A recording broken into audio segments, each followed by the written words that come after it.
Dragon Ball superhero. I saw Cold last week. Never seen anything Dragon Ball. I mean, I've seen clips and I've seen memes. And are you going to see it in Japanese? No, I didn't buy the tickets. I'm seeing it. Oh, okay. I'm seeing it subbed, but I'm going with a buddy of mine, and I'm taking my daughter. I can't wait.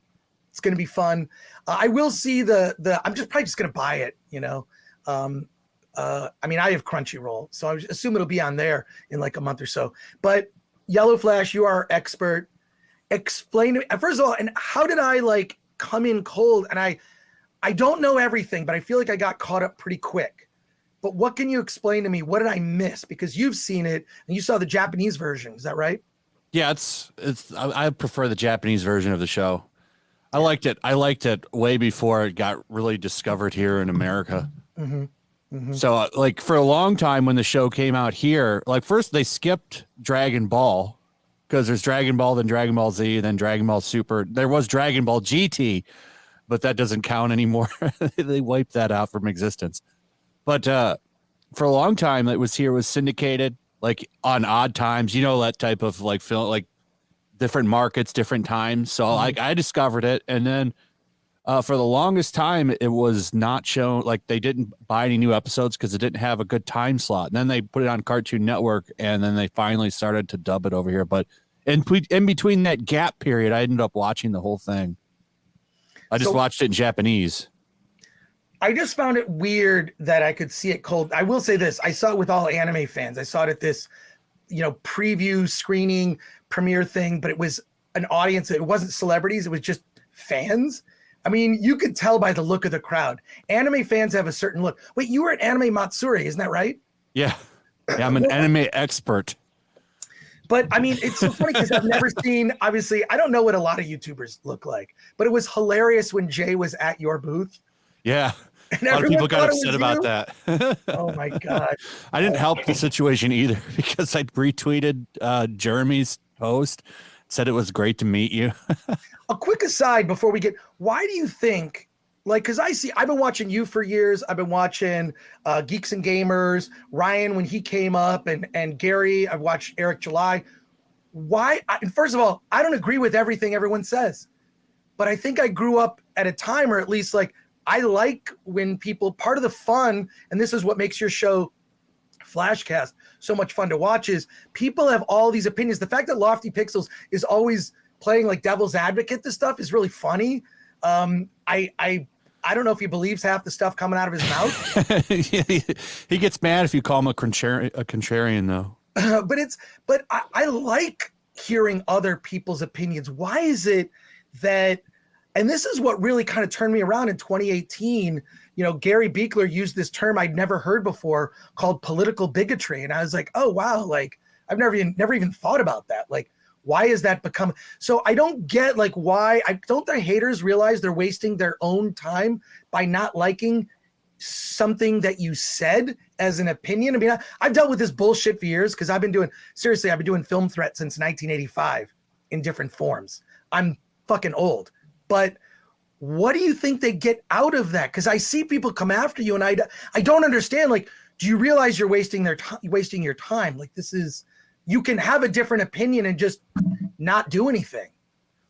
So I don't know if you had thoughts on that. I just always want to ask you about it. A lot of them, are looking for attention and clout. Right. And some people are just really weird. Like people like want me to die because of my opinions on a fucking movie. Like, what is wrong with you? Like it's just a bunch of weirdos. I don't get it. Like, Yeah, who cares? If you don't like someone's opinion, don't watch them or listen to them. These people will seek you out.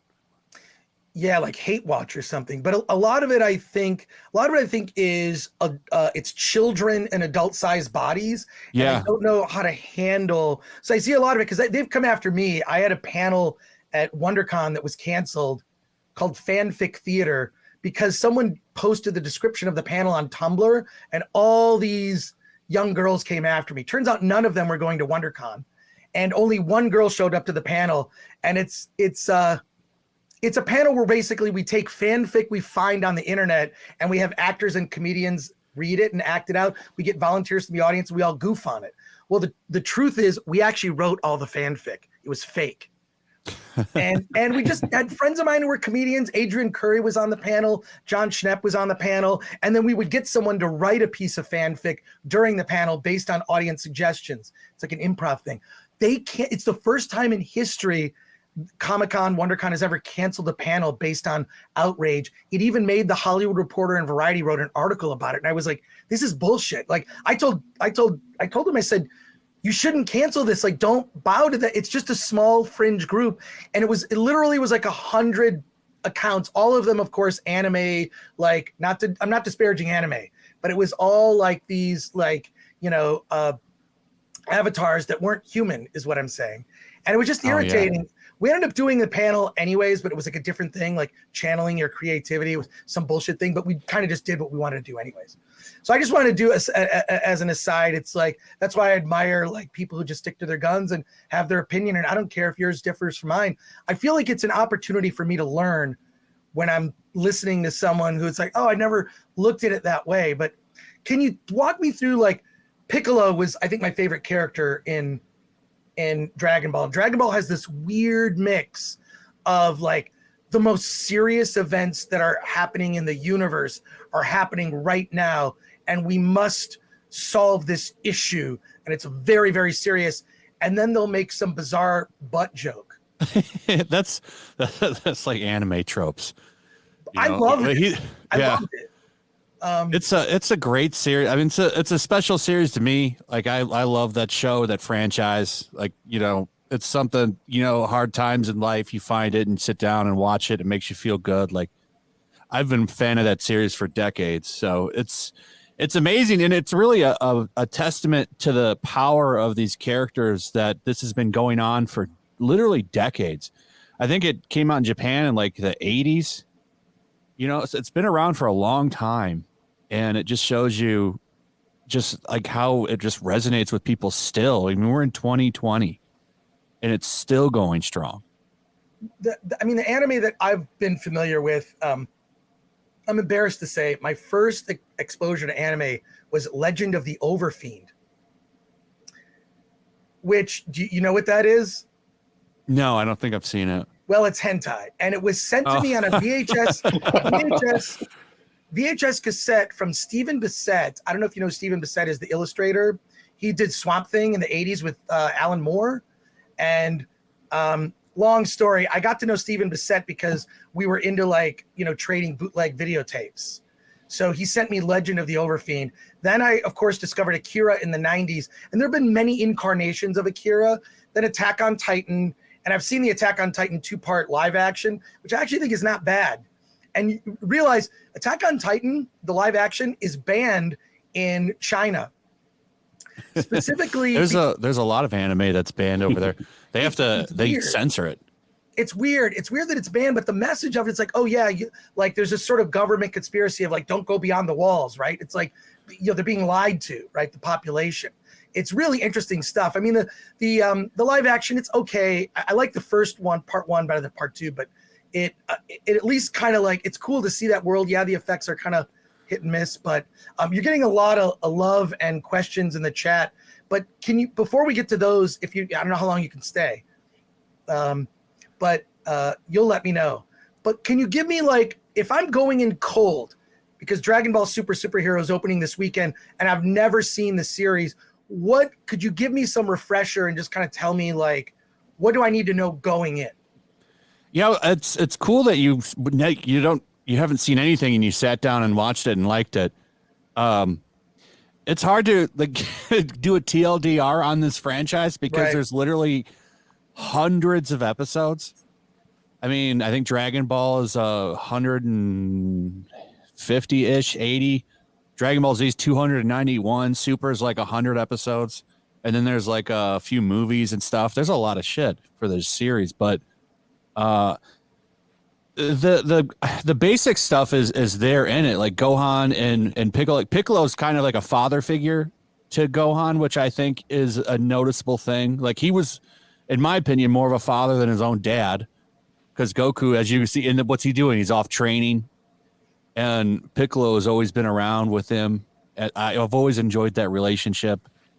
There's good stuff in their family themes in this one, which is always nice. Like, because you don't get that in a lot of entertainment anymore. So like Gohan being a good father. It's good stuff. But as far as like schooling, I mean, what kind of questions was there anything you were interested in the characters and you wanted to know about? Well, I know they've changed. You're getting a Piccolo lot. Piccolo used to be a villain, but he calls him King Piccolo. Mm-hmm. And he's saying he's Kami. So like that's something that you would know in the show because he's literally fused with other people. So like he used to be Kami's like the god of the earth. Mm-hmm. So his old self used to be God, and then King Piccolo used to be part of Kami, but he split off the evil inside him. So he became like the villain of Dragon Ball. And then eventually him and Kami reunite. This is a lot to take in, right? Mm-hmm. But Can I ask you this? Because I know zero about Dragon Ball. You know, what is it about the series that would compel me to want to jump in and give it a try? Is there something in there that really, you know, would kind of interest me, so to speak? if you like really fun martial arts action, it's definitely got that in droves. But it's also like so over the top, and also the mix of how they mix comedy, and they do it. This is a hard thing to do. It's action, but also comedy at the right moments, and it's clever. It's really clever. So yeah, I mean, I'm seeing it for a second time, and I want to see it with like, I want to just see it with another audience, right? And it definitely I'll catch because my preference, my default setting is always subtitles, always the original language. Although it's interesting to see Akira go through different. I've seen so many different versions of Akira, and a friend of mine produced actually in the early 90s the version that came to the United States, the voice acting. It's like the first time to really get like good actors to do the voice. That version was great. But also you touched on Yellow Flash family. I know you're a father. This could be called the Father Cast because we're all dads. And I've heard you on rare occasion, you'll bring up, your relationship with your family and whatnot, where appropriate. Some YouTubers are very private about their private life, but you speak around, and I love hearing that because you hit the nail on the head. There's so little family entertainment that actually basically promotes the idea of positive family. That just isn't around anymore. It's weird how that's just slowly disappeared from family entertainment, is the concept of a family itself. I was curious what you thought. What, the family theme in the movie? Yeah, the family themes just sort of disappearing, out of it. Used to be something that was just kind of. Oh yeah, well, I mean, in America, that's a big problem because a lot of families are broken here. You don't want to offend people who are not in a traditional nuclear family, so they just destroy it, basically. Yeah, traditional, strong, masculine characters. You don't get that really anymore. This is a part of the problem when you were touching on with these like children, adults, like they don't have father figures. Yeah. And it's put down that this isn't important. It's not. It's very important for children to have a good, strong male figure in their life. Or ideally, a strong male and a strong female figure. Because I feel like, especially when raising kids when they're young, single-digit age, like under 10, you need to have that balance. I used to, with my kids when they were that age, this doesn't work on them now because they're older. They're in their 20s. So they're actually adults. But I used to call it going into dad mode when by the tone of my voice, they would be scared, like really scared. And I think there's a good, healthy fear children should have towards their parents. And by that meaning disappointing their parents. That's a good, healthy fear. Yeah, I agree. Makes you want to like do your homework, be a good person, make good moral choices when they're not looking. You know what I mean? Like, these are all good things. The fact that this has now been distilled and even mocked is kind of sickening to see happening in real time. You got to... Dragon Ball didn't always have good father themes. Okay, well, when they did that little recap, which I liked, that recap was actually really nice, where they recapped the Red Ribbon Army. Yes, at the beginning. When they said the fight with Cell came at great cost, well, that's because Goku dies. That's Gohan's father. And in this series, you can just bring people, like, death doesn't really matter. You can just bring people back to life with the Dragon Balls. And so when Goku dies, like that's like Gohan's like best moment in that series. He chooses not to come back. He says, "Don't revive me," and leaves his son alone for like 7 years. And the reason that he stays dead is because he doesn't want to like bring more drama with villains to the earth. But it's like he abandons his son because he doesn't have anything else to teach him because he's stronger than him. And he never contacts him for 7 years. This is like a running joke. This is why Piccolo's a better father than him. He could have called him every day, like over that 7 year period, and he never does because he's hanging out with King Kai, who can literally contact people, and he never does. He just doesn't give a shit. Let's go to some comments here. First time I watched Dragon Ball, it was in Italian. That's funny. I want to see Gohan Unleashed, says Ferd Turgeson. Patrick Lemire says, Hail Yellow Flash. What's a good anime entry point for noobs? Dragon Ball. It's the gateway drug. Flaccid Phoenix asks, what do you think of the 2 new transformations in this movie, Yellow Flash? I liked them, though no one's talking about Orange Piccolo. Everyone talks about Blanco Gohan or whatever they're going to call him. Right. I don't know what they're going to call him. It's either Beast Gohan or Ultimate. Well, no, not Ultimate Gohan, but Blanco Gohan. One of those two. I love that form. I like the red eyes and I like the silver hair. He kind of just looks like a serious fighter, which is what I liked about Ultimate Gohan, the black-haired form where he doesn't have gold hair anymore. Let's see, Rex Lumenton says, Gohan and Piccolo, the MVP. Chicago Box says, need Gore on Flashcast. I've been on it like twice. Once I kind of just jumped on. Then another time, I had come back from the bar, was drunk. That Star Wars girl invited me, and I think I fell asleep on your show. Yeah, I think you did. I did. And then it was like everyone went away, and there was Nick Rekieta and I. And he's like, are you good, man? Are you okay? And I was like, oh, no. I was like, I'm fine. And I was just like, I don't know, I was so mad at like stuff that Lofty Pixels was saying. But I think that's kind of his role. He's the cousin Oliver of Flashcast. He's literally cousin Oliver. Anna called him the whipping boy. Yeah, for sure. But he, you know what? He deserves a little credit. He's a good sport. He's a good sport, and that's like the whole thing is. Look, if you can give it out, you got to be able to dish it out. You got to take it. He takes it well. Dempsey says, "Is this movie canonical?" Yes. Yeah. Yep. And I wish they just do movies instead of going back. They're gonna. From the rumor is they're gonna do Dragon Ball Super again. I wish they just do these movies every other year instead of doing another series, because Dragon Ball Super is not very good. The series, the movies are good, but the series it exists to sell toys. This is why there's all these new transformations, because it's for merchandise and toys. But I mean, that's the business, right? Right. Yeah. Retro Gamer says Gohan isn't exactly the best dad himself, given Piccolo is literally raising Pan without Videl. So there you go. I like Orange. At least Piccolo. he's there, though. Right. Goku is not there. Retro Gamer goes on to say, I like Orange Piccolo. It's simple, but it works. Midnight Mike says, Gohan using the special beam cannon was epic. Yes. And Dempsey, a member, says, Goku saves the world, dies, then comes back, saves the world again, rinse and repeat. Other people are around too. It plays out better than it sounds. And Gohan saved the world once too. So Midnight Mike says, I saw Dragon Ball Super last night. Superhero last night. It was pretty awesome. Yeah, I want to see it with a crowd. I saw it with a crowd. I want to see it with another crowd. See, one of the biggest criticisms of this movie, though, is Gohan, in Piccolo, being front and center, because people want Goku and Vegeta, and that's just interesting seeing you see it, because you don't have all of that with the series, and you just liked it, but it didn't do well in Japan. This movie, it's out of all the modern movies, this one did the worst.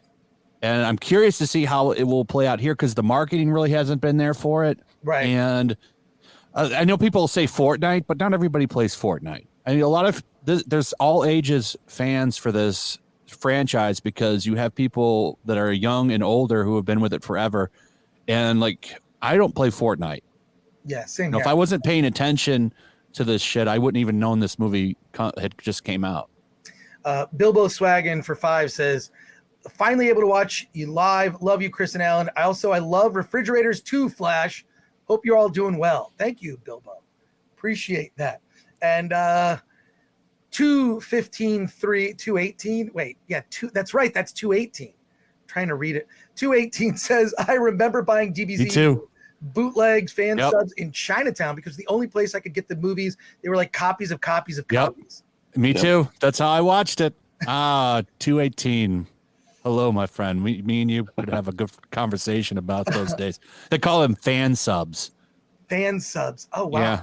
That's cool. Well, they would take this shit off of Japanese TV because the show was never on physical media in Japan. So people would take it and, you would see the Japanese commercials in there and they would translate it and then put it on VHS tapes. Wow. And they circulated around because this is before the internet was like a big thing. That's how I watched this series was on fan sub, through fan subs. This is a crazy time, man. Can you get that stuff on YouTube? I mean, I assume it's on YouTube. Some of it. Yeah, you can find the commercials on there. They're on there now, but I mean, it's just it was a simpler time of bad quality. Remember the bad VHS tapes with the like the static run up and down. Like it was a fun time, man.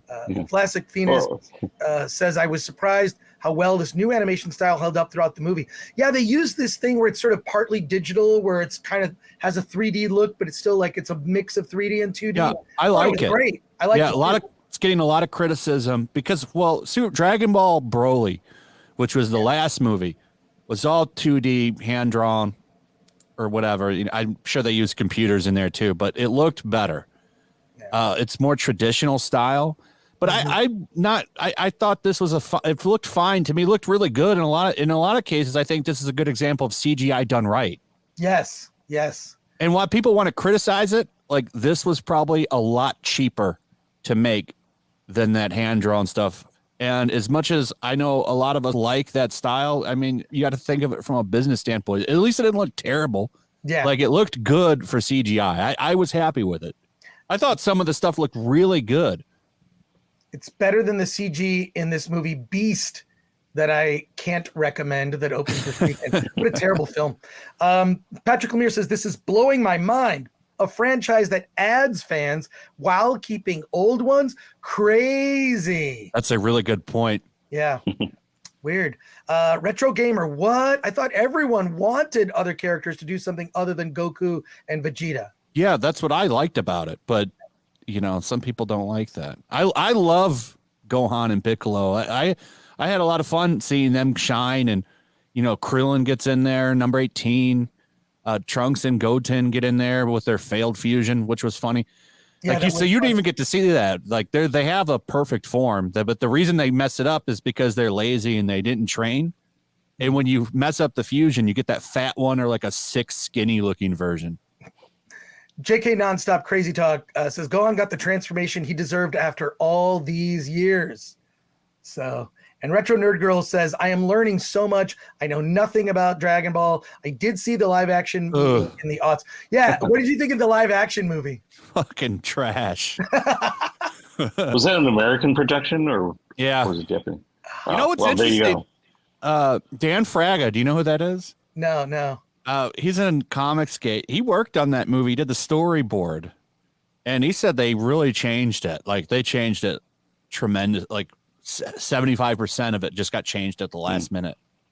Yeah. Abomination AJ says, I criticize Dragon Ball just like the MCU. Terrible writing everywhere and seemingly forgetting what came before. My whole argument with the MCU is they just should have stopped after Endgame, maybe one sort of like epilogue like movie. But, there's a reason I think Star Wars has sustained. I'm not talking about the new Star Wars.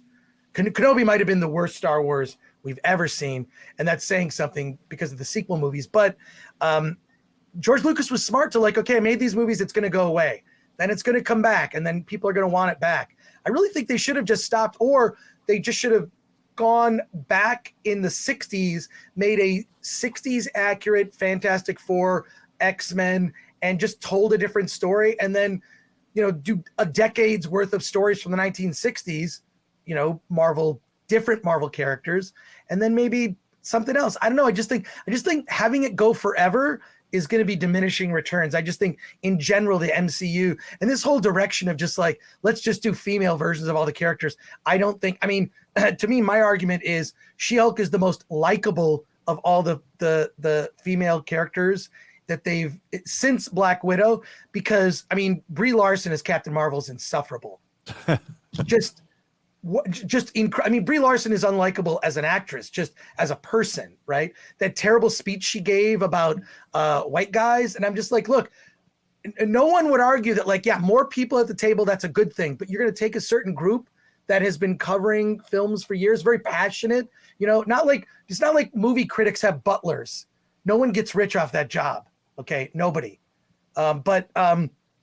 My God, it's just, you know, incredibly unlikable female characters, female Hawkeye, female Loki, female like insert.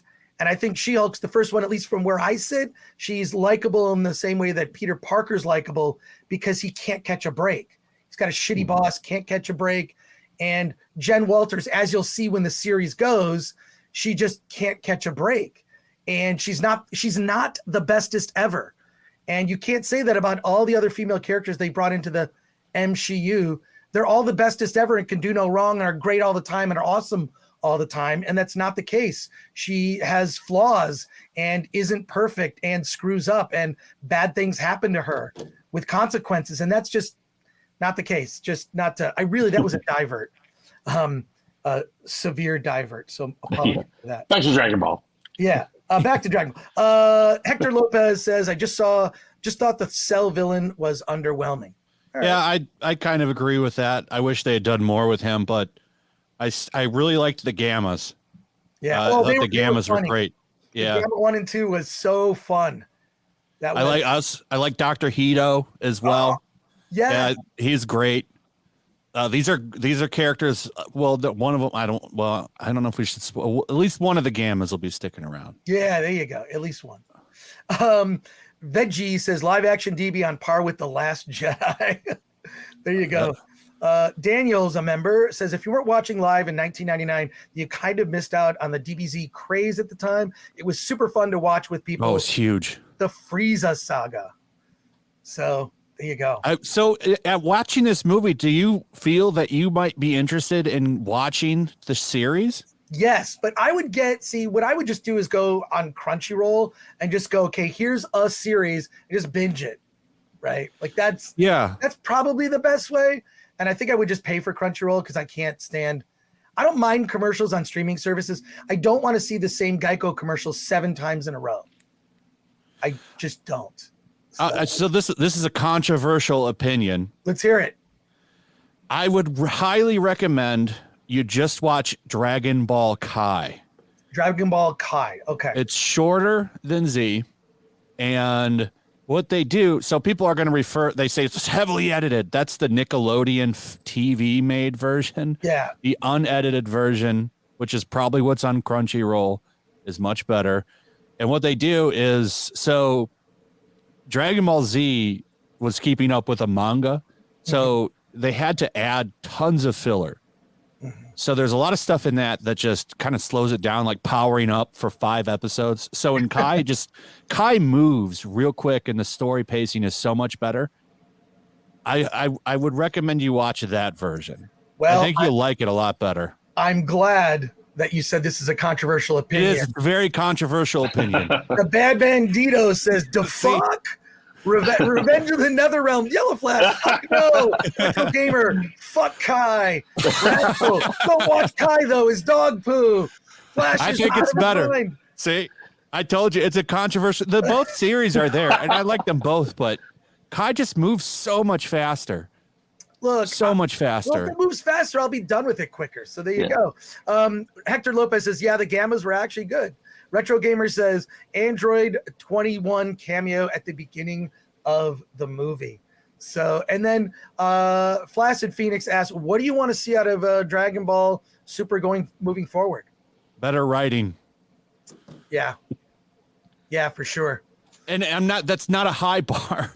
It's just, I could complain about this show so much because like it's kind of like the MCU shows, because some of it will start off really good and then it'll go incredibly south. Like they bring back Future Trunks in Dragon Ball Super, who's a very loved character. You got to see him for a second. He's the guy that split that guy up with a sword. That's you saw that 3-second scene. Yeah. Like that's a very loved character, and they bring him back, and the hype for that was real. And it started off really good, where he basically the villain is an evil Goku, and some of the stuff in that was really dark and really good.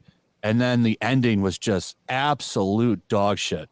Like I'd like to see them like pick that up, and some of the stuff in the manga, because the manga is still running, some of it's been really good, like the Black Frieza that just dropped today. I thought that was pretty good.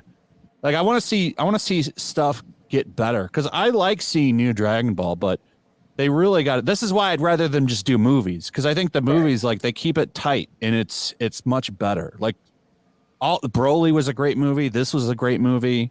I liked the two before it, the Battle of the Gods and the Frieza movie. I liked all of the movies, but the show is just really hit or miss. Dragon Ball Super is really hit or miss. Z is great. Like, highly recommend you go back and watch that. But Super's tough. Super's a little tough at points. Well, I like controversial opinions just because I will get caught having one on occasion more often than not. So yeah, I think even though the chat hates it, I'm probably going to start with Kai based on your recommendation. I'm going to start with Kai on Crunchyroll. I can hear the collective groan right now. I don't know if it's on Crunchyroll. I don't have Crunchyroll. Oh, okay. I have all of these. I have all this on physical media. Isn't Crunchyroll free? I think there's a free aspect of it. I think it's free. Yeah, but it's limited. There's not a big library in the free. The free version, I believe. Let's actually take a look at Dragon Ball Kai. Here's the scene. My nipples look like milk duds. There you go, Alan. Your nipples look like milk duds. There you go. I love my nipples. Cool. All right, more chat. The chat's on fire. You must have brought it. Yellow Flash. Here you go. Controversial opinion. Yeah, there you go. Abomination AJ, smoother, cleaner animation. Yeah, they cleaned it up. Did AJ like it? I didn't see it. I like AJ. He's got a nice little channel. Cool. Subscribe to AJ's channel. This is how it was kind of like FNT, like introduced me to a lot of people. I think, but it's also like things that get recommended. If I'm looking up a certain piece of content, I'll have someone recommended. Then I'm like, well, do they have like interesting opinions? I don't care if I always agree. That's boring. Ratzel, Flash is a heathen. By the way, Dragon Ball Kai is on Amazon Prime. It's on Amazon. All right. Yeah. It's on Amazon Prime? Yeah. Yeah. Oh, to buy it or to watch it for free? To watch it, to stream it. Do you have to buy it? You have to have the subscription, yes. Oh, damn. I have Amazon Prime, but let me check. Kai, like you might have to pay for the season. Yeah, I think you do have to buy it. Yeah, you do. You have to pay for it. Look up Season 1 is $62. Look at that app, Just Watch. So yeah, that's where I got it from. There's ways to watch it for free, I assure you. Yes. I don't want to say what they are, but I know what you're talking about. I know what you're talking about. Maybe a Cody thing. Cody, forget it. Big Raj says, any fast versions of the original Dragon Ball? Lol. No, read the manga. Yeah, there you go. Manga's only like 100 chapters. I don't remember exactly the number, but it's fun read. I would highly recommend reading it.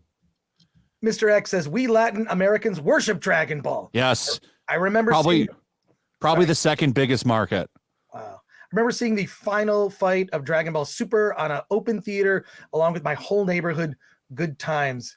And J-Rod, the Lord, who's a member, thank you for that. Watch Dragon Ball better than Z. And Dino's reviews is recommending pay for Crunchyroll because the ads are annoying. I pay like for like certain things like Shudder. I like Shudder because I like weird horror. There's also Full Moon Entertainment has a streaming service and it's super cheap. So there's a lot of like, everyone thinks, oh, HBO Max. It's like, yeah, whatever. Like pay for it when there's something you want to see, those larger streaming services. But I like to like Trauma Now has like, and they've got like these huge back libraries of crazy stuff. Like Full Moon has all this Italian exploitation movies, which are awesome. And then all the Puppet Master series, if you're into stuff like that. But before we let you go, because we're doing, what we do is on our shows, we do reviews of movies opening in theaters, then we interview independent filmmakers. So we have some filmmakers coming on to talk about their movies. But Yellow Flash, if you could plug your channel, tell us what, for anyone who's never watched Flashcast, can you describe it? Oh, sometimes it can be a little bit of a shit show. That's the charm. That's the charm. I love it. When it goes wrong, it's great. And last Saturday, if I could just, because what's interesting is what I like is, entertainment, movies, TV shows, whatever, it's a gateway to talk about anything. You could talk about family. You could talk about life. You could talk about loss of a loved one. You could talk about a running theme, and you've done it more than once, is just talking about the difficulty that single people are having with relationships these days. Yeah. And your deep dive conversations about that have been incredible. It's so much different now than it used to be. Oh my God. Like these apps, like I wouldn't even want to mess with these dating apps at all. Like for me, it was so much different. Even like the college days were different, like now it's like, if you go up and talk to a girl and she doesn't find you attractive, you're risking sexual harassment. Yeah. Just because you talked to her, asked her out on a date. And I'm like super old school, so although look, I've had a girlfriend it's going on 7 years now, 7 years, probably need to lock that up. But yeah, and we're, I feel for my friends. Like I often have said, I would not wish being single in LA on Hitler. That's how bad it is. That's how bad it's crazy. Like, and there's even like, I noticed this years ago. This is like 5-6 years ago. Dating is broken. It's so bad now. And I have friends of mine that they will not, that's why I almost want to, like, whenever you talk about this topic, I kind of want to jump in, but like I have friends of mine that like will not date American girls, right? They'll date like women who are from other countries or women that are recently here because they know better how to treat men, that there's more of a respect. There are more things that are expected in the relationship, and it's much more traditional. Whereas sort of this like batshit sort of like, I'm a queen and I should be, it's like, and what did I see? Like, who was it who said recently, like a lot of it is, and this goes for men and women, there's just a profound lack of skills, basic skills. Like, and I'll just speak, when I was single and dating, I would make breakfast for a woman and it was like I performed a magic trick. Like, I just made the basic stuff. Like, these are skills. Like, look, I know how to sew on a button. I can change an oil in a car. Now you can't work on cars because they're all need a computer to diagnose. The oil's still easy to do. The oil you can. The problem with oil changing, so on my motorcycles, I change all the stuff, but that's easy to do. On a car, the biggest problem is getting underneath it. Oh wow. Yeah. Unless you have you need to get something to lift it up a little bit. You know those little ramps. Yeah. That's the biggest pain in the ass is going underneath the car. Well, now you buy cars in the first 100,000 miles, the service is free. But I used to have a 1972 Triumph Daytona 500, which I stripped to like the frame, put back together.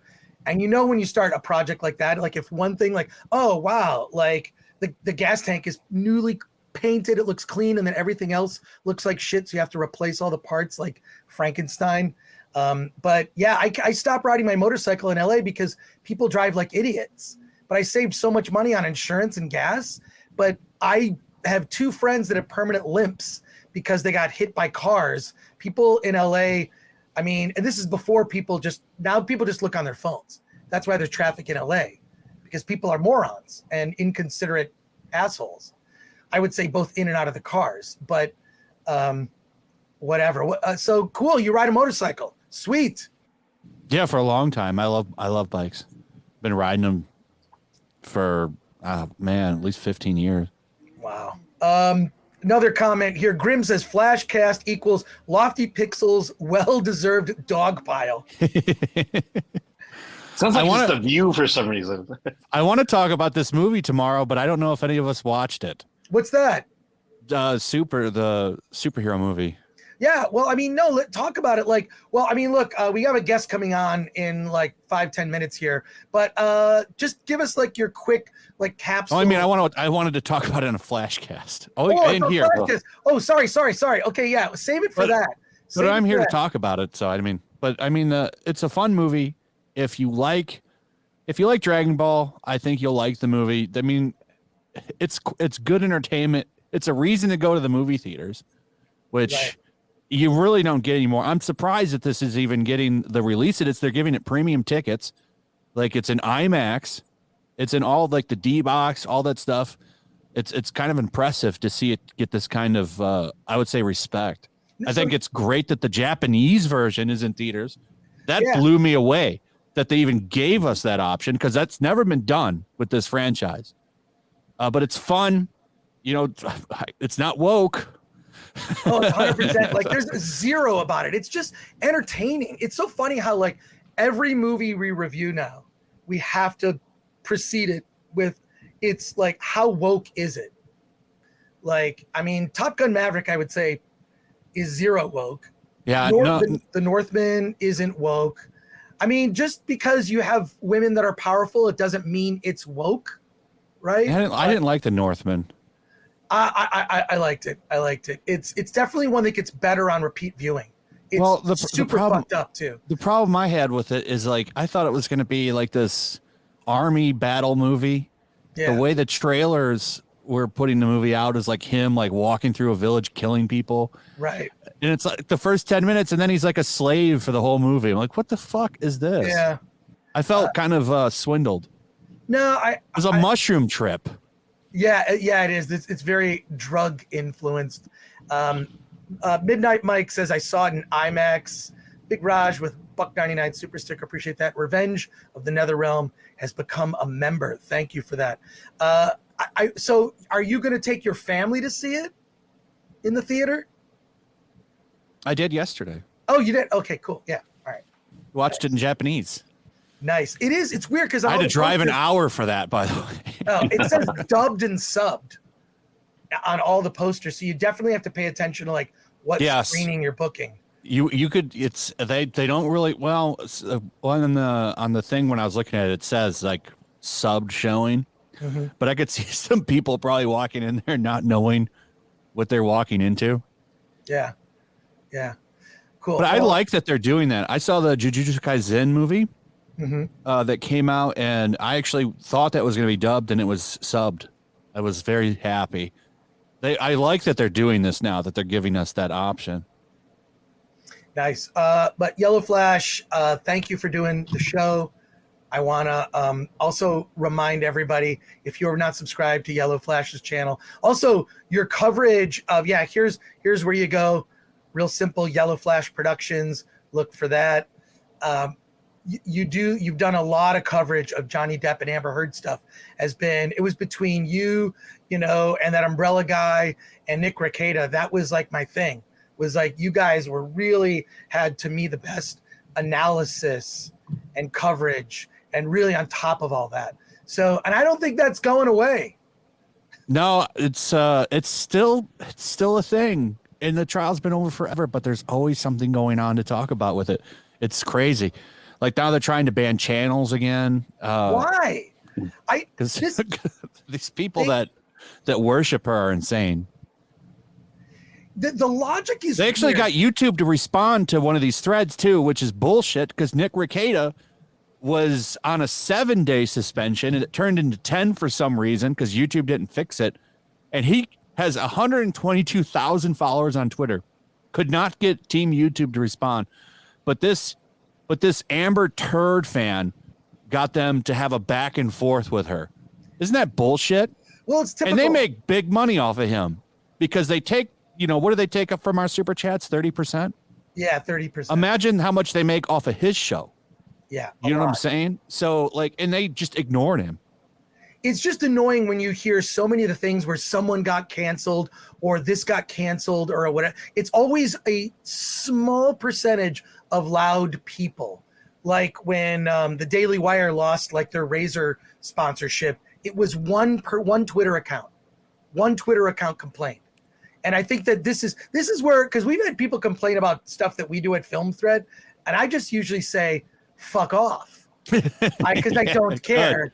Like Good. we reviewed, I think we were like the only, even Matt Walsh gave us like a shout out and said one of the only mainstream outlets to cover What is a Woman was Film Threat. Now, I've never considered Film Threat mainstream. We are not a mainstream outlet. So all we did was review. That's all we did was review What is a, these cowardly fucking critics won't even like review it. And we're, it's just like, look, it's a movie that's coming out. It is important. And I think we should review it. So we reviewed it on the website, on the channel, and our outlet, the website is a Rotten Tomatoes thing. So we're on Rotten Tomatoes. But I was just surprised, like there are like 5 reviews of that movie and that's it. Yeah, they won't touch it. Just like there's not a lot of reviews of Revenge of what was Gina Carano's movie called? Terror on the Prairie. Terror on the Prairie. Yeah, we reviewed that too. Yeah, they don't want to give any attention to this stuff. Or that movie Shut In. We do this goofy award show. It's like a parody of an award show, but we actually genuinely give awards to small indie movies. We Shut In one for best indie thriller, and there's like stuff that you could consider woke. That's stuff that's like very non-woke. There's like really good documentaries on all sides of the political spectrum. One that I would recommend to you called The United States of Insanity, which is about Insane Clown Posse and their fight with the FBI. I don't know if you know about that. I know who they are. The FBI like classified Insane with Clown Juggalos. Fans, Juggalos as a gang, and people lost their jobs. They lost their livelihoods. They were like, you're just a fan of a band and you go to an event to see ICP and suddenly you're on like an FBI list. They fought. Yeah, that's fucked up. So watch this doc. It's 10 years that they fought this. This is why I keep saying, like, a lot of this stuff where people come after you or Nerdrotic or whatever, it's just like, you gotta, like, as far as I'm concerned, like, how do you get rid of a playground bully? You punch him in the nose. I'm sorry, you gotta fight back now. I'm like, enough. I'm tired of seeing people like yourself, among others, being lied about, like literally just outright lies. It's infuriating. So I'm used to it. They've talked shit about me for years, decades. So I don't give a fuck. But you got to keep fighting the good fight. That Yellow Flash, thanks for being here. We got our special filmmaker guests coming on. I have to have you on. I'll come on Flashcast if you think. Usually I'm doing something on Saturdays. I'm usually out on Saturdays, but I'll be like at my local bar in Pasadena, and I'll have my earbuds in. I'll just be like AirPods or whatever, and I'll just be listening to your show. So, I appreciate it. Yeah, we'll get you on again for sure. I've asked you a couple times. We'll get you on. We'll get you on soon. I usually will message like that Star Wars girl will say, because I'm literally listening or watching, and I'm like, oh, I'll have like a comment, but I'm just, what can I say? Anyways, thank you so much for being on the show, Yellow Flash, and appreciate you taking your morning to hang out. Morning, or I don't know what time zone you're in. Eastern Standard Time, so it's about almost 2 o'clock. Okay, cool. All right. Have a great rest of your day. Thank you for being here. Appreciate it. Everybody loves you. Sure, everyone, go see the movie in Japanese. Yes. See it in Japanese. I've already seen it in English. I don't know what I'm seeing it in. A friend of mine bought the tickets. I assume probably seen it in English. Yeah. Cool. Yeah, that's what you people do. All right. Take care. See you soon. See ya. Later. Thanks.